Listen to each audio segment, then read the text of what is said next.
Talmid Chacham is, in essence, in this particular issue, could be somebody literally that's just meticulous with their mitzvot and learns on a regular basis, specifically when they learn halacha and how to observe the mitzvot. So one person doesn't learn, the other person does learn. And the Chazon Ish says that this difference may not seem like a big deal, but it's huge. Why? He says because the masses, which is majority of people who are ignoramuses, as is well known, view the mitzvot as easy to perform. They look at it, what? Rabbi, what do I need to do? Keep Shabbat. Okay, so don't drive, don't play with my phone, eat, relax, go to shul. Yeah, no big deal. Sure, I'll keep Shabbat. I don't know why I didn't do it till now. Fine, I'll keep Shabbat. And to him, on day one, this is perfectly fine. In fact, this is miraculous that he's starting to keep Shabbat and that she's starting to keep Shabbat. She's not going to light fire anymore. She's not going to go to work anymore. She'll eat kosher food. She'll go to synagogue if necessary. Really, for women, it's not necessary for them to go to synagogue. It's better for the man to go to synagogue. But nonetheless, for the average person out there, even if they're not a Baal Tshuva, this is what Shabbat is to them. And therefore, when they say that all I need to do is just to keep Shabbat is this, fantastic. I'll keep it. And it seems to them easy in their eyes. But if you ask a Talmid Chacham, you ask a Torah scholar, you ask a learned person about Shabbat, you'll have quite a different answer. You'll have quite a different answer. Because the more a person knows about a mitzvah, the more difficult it becomes to him, says the Chazon Ish. How so? When it comes to Shabbat, the Am Haaretz thinks that as long as you don't drive, you don't play with your phone, you go and eat, you go to shul, you're keeping Shabbat. But Talmid Chacham knows there's a lot more to Shabbat than just that. As soon as you say the word Shabbat to Talmid Chacham, immediately they say to you, 39 melachot. There are 39 restrictions. And there are endless amount of toladot, things that are born from those things. Meaning, although there are 39 restrictions, there are many, many more things that stem from those 39 restrictions. And if a person doesn't know, then he doesn't even know how to keep Shabbat. For example, someone asked me just last week about eating pistachios and different nuts. Now I gave a very brief answer. Yes, you're allowed. There's no problem with it. But quite frankly, the answer should be much more elaborate than that if you were going to the books and if you're going to go into it extensively. Why? Because as the Sefer Ayin Mesholash by an Avrech from our generation says that the issues of Borer, separating, are extensive and a person needs to know them. Why? He says because the reason why he called is Sefer Ayin Mesholash is an acronym for the issues of Borer, of separating on Shabbat. Ochel Yad Lealtar. The first person needs to know that if you're going to eat anything and it has waste on it, let's say it has a peel, an orange peel, or the peel on the shells on a pistachio, or anything like that, you have to put some thought into eating it. Where you have to know that you have to take the good from the bad and not the bad from the good. Okay? You have to take the good from the bad and not the bad from the good. So for example, if you have a box full of shells and there's one pistachio in there. Now if you take out the pistachio out, no problem. But if you say, you know what, let me empty out all these shells and I'll have my one pistachio left, now you have a problem. You just violated Shabbat and you have an issue of borer. So to take out the good from the bad, that's the first step that you need to know. Second thing is, it has to be done with your hand,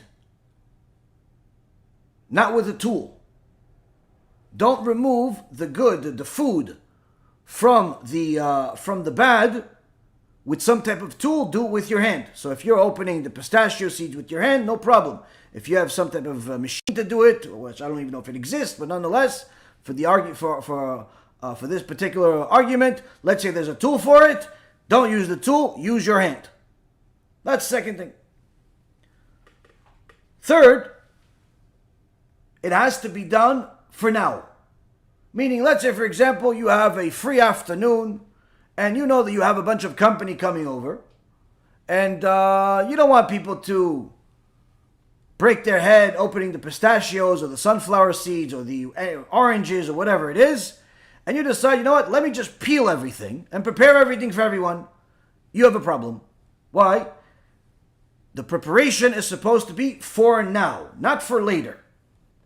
So these three steps, if a person doesn't know them, they could easily be violating Shabbat while they think they're keeping Shabbat. In fact, they could be preparing a whole feast for the community 5 hours in advance, saying, you know what, let me just do it early so I can have time to spend with my family, and in reality, they're violating Shabbat. So it's very important for a person to know these laws, because if they don't, they're violating Shabbat. And going up to heaven and saying, oh, I didn't know, it's not going to work. Why? The Mishnah in Masechet Avot says, Gagat Talmud Ola Zadon. A person that doesn't know and makes accidental sins. He didn't mean to do it on purpose, but he doesn't know because he didn't learn on purpose. That sin that was accidental turns into a purposeful sin.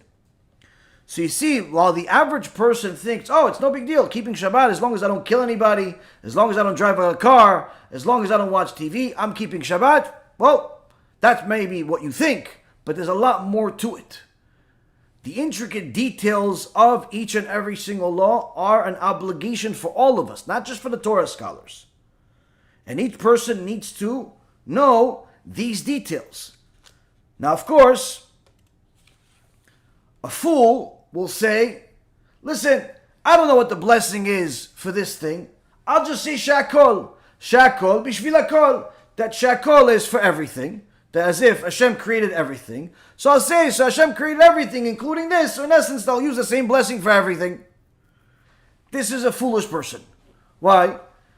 Because he thinks that he's doing God a favor with his blessing. But in reality, the blessing is for himself. The blessing is to remind himself that God runs the world and God gave you the Torah. And if you simply make a blessing that is the wrong blessing because you care less, you have a very serious problem. And the Gemara Masechet Brachot says that if a person does not know the blessing, he's not allowed to eat. Go find a blessing. Yeah, but I'm hungry. Too bad you're hungry. You should have learned before. Now go learn, figure out what the blessing is, and then eat.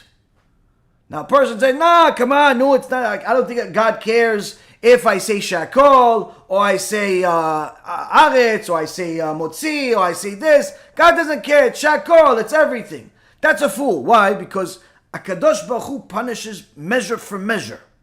Measure for measure. Now, if you really think about it, if HaKadosh Baruch Hu loves you, He's going to start giving you some of the punishment in this world, because the punishment in this world will actually help you do tshuva. Whereas the punishment in the next world is not going to help you do tshuva. There's no tshuva in Shamayim. There's no tshuva in GEHINNOM. That's what the Gemara says. The Reshaim, even in GEHINNOM, they don't do tshuva. Even when they get to the gate of GEHINNOM, they don't do tshuva. It doesn't help them. Once they go inside the GEHINNOM, then everybody gets cleaned up. But it's not tshuva. It's cleaning up the sins. It's cleaning up the spiritual filth.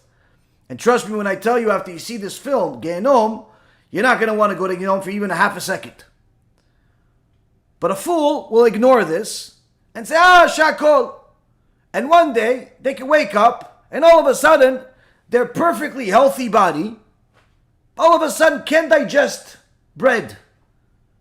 And all of a sudden, they have celiac, or they have malabsorption, or they have some other disease that no one can recognize. And then, okay, fine, so I can't eat bread anymore. so I'll eat, fruits. And all of a sudden, they also have more stomach aches and more problems. And all of a sudden, they have hives. What happened? I can't eat apples anymore? Doctor says, no more apples. Okay, what about bananas? No more bananas either. Okay, so no bananas, no apples. Okay, so, all right, so let me see, what can I do? Maybe I could eat some nuts. Nope, nuts, you're allergic, you'll probably die. Oh, what can I eat? You can eat this grain, this thing that some lab created, and over there, oh, what's the blessing on it? Shakol. So the only thing you're left with is shakol. How about that? Would somebody like something like that? No. So remember, if you don't know the blessing, don't eat. Why? Because the blessing is important to you, not to God. It's for you to remember who God is, not for God to remember who you are. He already knows. So the Chachamim, on the other hand, are as scared as humanly possible from the smallest things. And that's in essence what the Chazon Ish says. He says that the ones that are very, very knowledgeable find it very difficult because they know the severity of the Torah law. And the law is ingrained into their heart. The Gaon Vilna, in a famous story, once, on Shabbat, he didn't notice that there was a eggshell in front of him, and he touched it. The moment he touched this eggshell, somebody ate an egg, there's no egg left, there's just shell. He calculated, wait, if it's just shell, there's no egg connected to it, it's waste. If it's waste, it's muktzeh. If it's muktzeh, I just touched it, I just violated the law. He passed out on Shabbat. He passed out on the floor. No one knew what was going on. What happened here? They tried to wake up the Rav. Kvod Rav, you okay? You okay? He got up, he looked at the eggshell again, he passed out again. Now passing out 2 times already, yeah, it's dangerous. His dear mother, who was also very knowledgeable as we hear from this story, she realized what happened with our son. She said, wait a second. She runs over there, wakes him up. As soon as he gets up, she takes the eggshell and puts it in her mouth and starts eating it. To show her dear son that yes, there is an opinion that b'sha'at dachak, when it's really necessary, eggshell can really be food. So it's not really muktzeh. Even though you can find a number of poskim that are going to tell you that even if you don't have to eat it, it's not muktzeh. But the love of the law, and thereby the knowledge of the law, and the severity of the law, that was ingrained into the heart of the Gaon Vilna, didn't allow him to accept any leniency whatsoever when it came to this eggshell. And when he realized that he might have violated the law according to somebody's opinion, one of the Gedolei Hador's opinions from previous generation, possibly, his heart couldn't fathom it and he passed out. Now, of course, some people would say, oh, this is fanatic. You think that the Gaon Vilna is fanatic? Well, they call him a Gaon. What did they call you? I doubt it's Gaon. And if you call yourself a Gaon, it doesn't mean anything.